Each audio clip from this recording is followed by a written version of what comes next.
Mathangi numitni thoibi phiyam ama puthoklaga pukri mapanda suri achausanana oisoi roidabado ko phiyam ama puthoklaga lenba horabo thoibi na is heitra tacho inama masangam di aduna phisa aina sudradi kanana subidoino achausanana adu boiba uthokpadi dama dama subana ni kaksuraga loina tinglaga thanamuko as taning deba tacho chekon chatoi natro chalo cho masidi ba mabung hek chatkibaga isai ngangla ngangdaduna phidu suba hokre thajaga lembiga su amuk phaujilai lembina thabak phaida kainumino thoibina is siti mahusane thajana ho ya male thoibina noibani bu chaka chara abo thajana chaki wadine hakumna sajare e mabani su changsinduna thoibigi nakta phami thoibina kailege lembina kaisu leitradi lakpa yadaba simangaire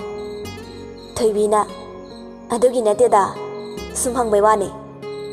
thajana noigi mi kana leitro thoibina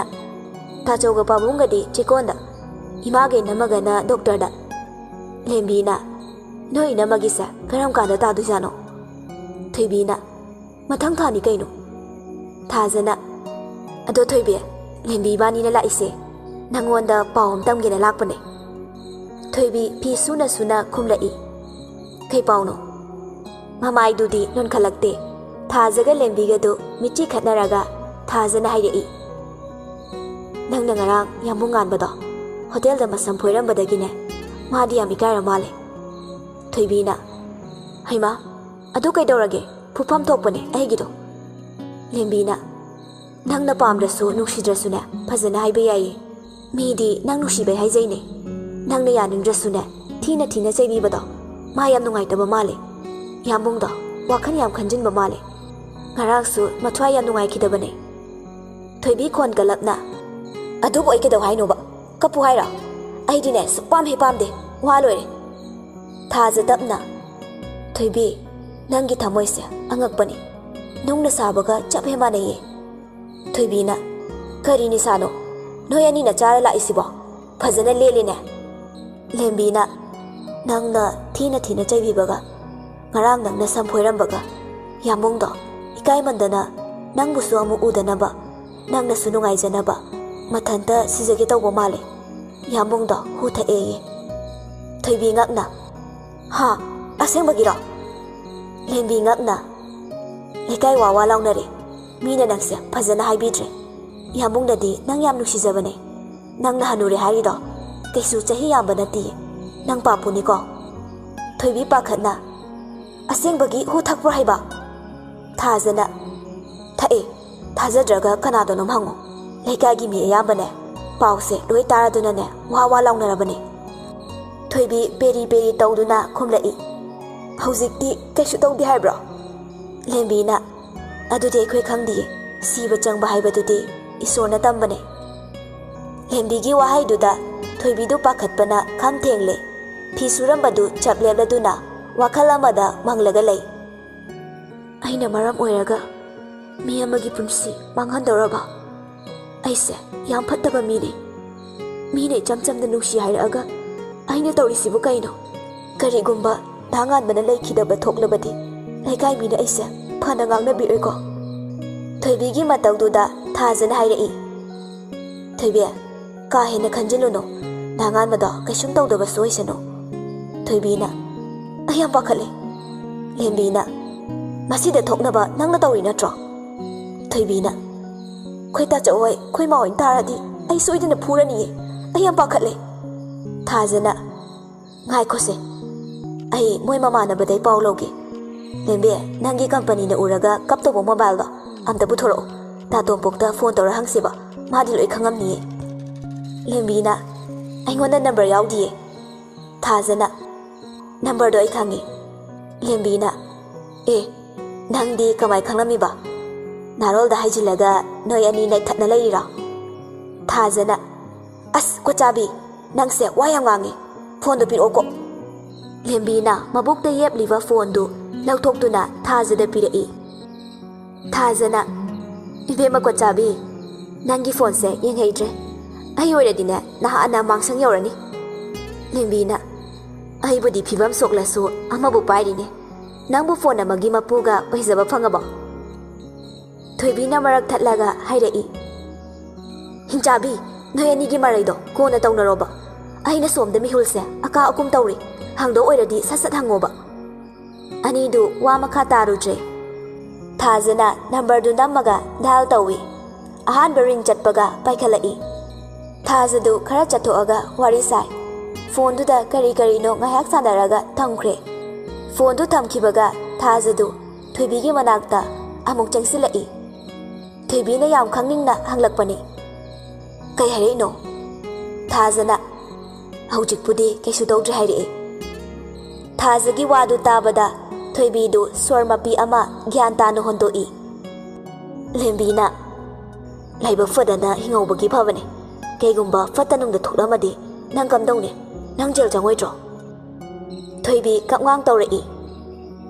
ꯑꯩꯅ ꯆꯩꯔꯒ ꯑꯩꯅ ꯃꯁꯝ ꯄꯣꯏꯔꯒ ꯃꯥꯅ ꯍꯨ ꯊꯛꯏꯗꯣ ꯃꯥꯕꯨ ꯃꯀꯣꯛ ꯆꯥꯛꯄ꯭ꯔꯕ ꯃꯥꯕꯨ ꯉꯥꯎꯖꯥꯠꯂꯕ ꯂꯦꯝꯕꯤꯅ ꯍꯣ ꯉꯥꯎꯔꯦꯌꯦ ꯅꯪꯒꯤ ꯅꯨꯡꯁꯤ ꯋꯥꯈꯜꯗ ꯊꯥꯖꯅ ꯑꯗꯣ ꯊꯣꯏꯕꯤ ꯋꯥ ꯑꯃ ꯍꯥꯏꯒꯦꯅ ꯊꯣꯏꯕꯤꯅ ꯍꯟꯗꯛꯅ ꯑꯃꯨꯛ ꯀꯩ ꯋꯥꯅꯣ ꯊꯥꯖꯅ ꯅꯪꯅꯦ ꯑꯩꯅ ꯍꯥꯏꯁꯦ ꯋꯥꯈꯜ ꯃꯨꯟꯅ ꯇꯧꯀꯣ ꯅꯪꯒꯤ ꯐꯅꯕ ꯍꯥꯏꯕꯤꯕꯅꯦ ꯑꯗꯣ ꯀꯩꯅꯣ ꯍꯥꯏꯕ ꯅꯪꯅ ꯄꯥꯝꯗ꯭ꯔꯒꯁꯨ ꯌꯥꯝꯃꯨꯛ ꯉꯥꯟꯕꯅꯗꯤ ꯅꯪꯁꯦ ꯌꯥꯝ ꯅꯨꯡꯁꯤꯖꯔꯦ ꯁꯤꯒꯦ ꯐꯥꯎ ꯇꯧꯔꯦ ꯑꯗꯨꯅ ꯅꯪꯅ ꯐꯅ ꯄꯥꯝꯗ꯭ꯔꯁꯨꯅꯦ ꯌꯥꯝꯃꯨꯡꯒꯤ ꯋꯥꯈꯜ ꯅꯨꯡꯉꯥꯏꯅꯕ ꯅꯪ ꯃꯇꯝ ꯈꯔ ꯃꯥꯅ ꯍꯥꯏꯕ ꯌꯥꯕꯤꯔꯣꯕ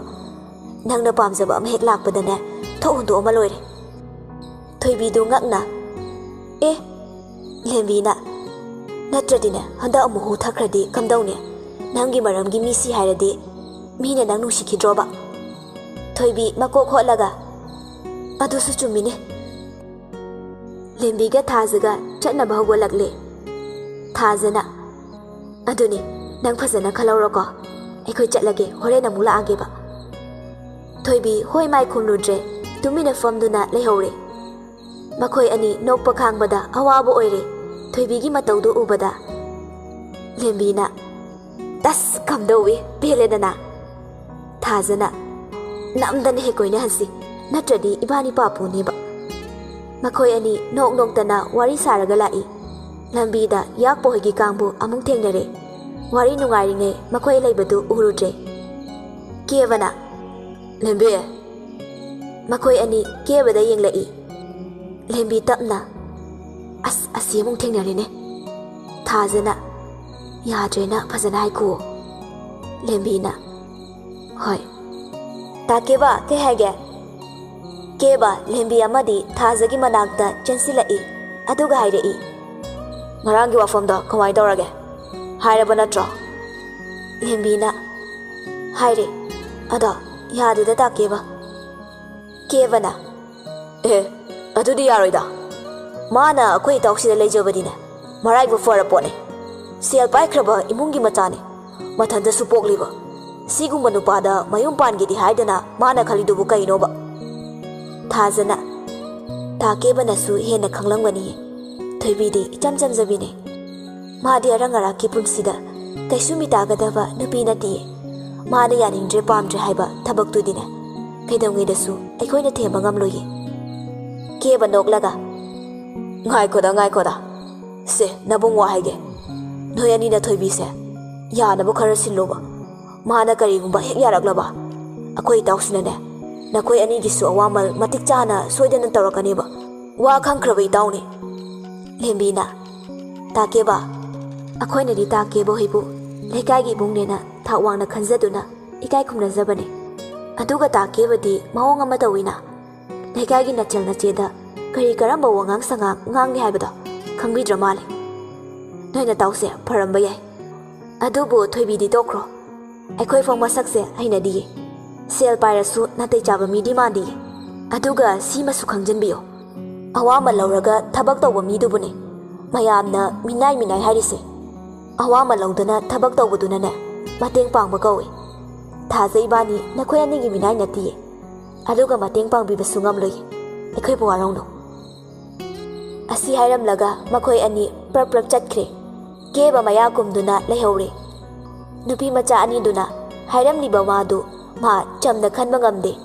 mabukta waraurei pumna makki haurakpam thoibina ni khallaga thoibibu pukningda yeglei sanakhiba wari khudingmak yakpada tamle apami haubana aram khauranglaba yakpa mai hauba makai saurakle aibo asu usitaba asu ikaiba piba ningthauna itaw tapthau phingkino thoibi nangi soidana oigani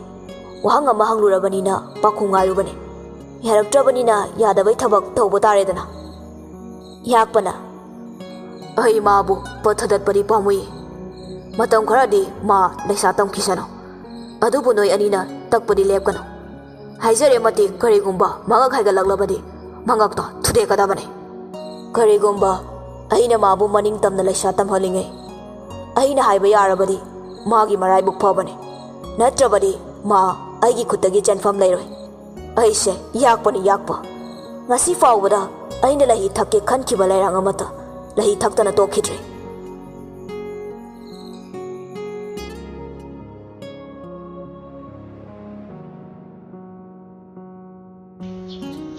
ngasi di thoibi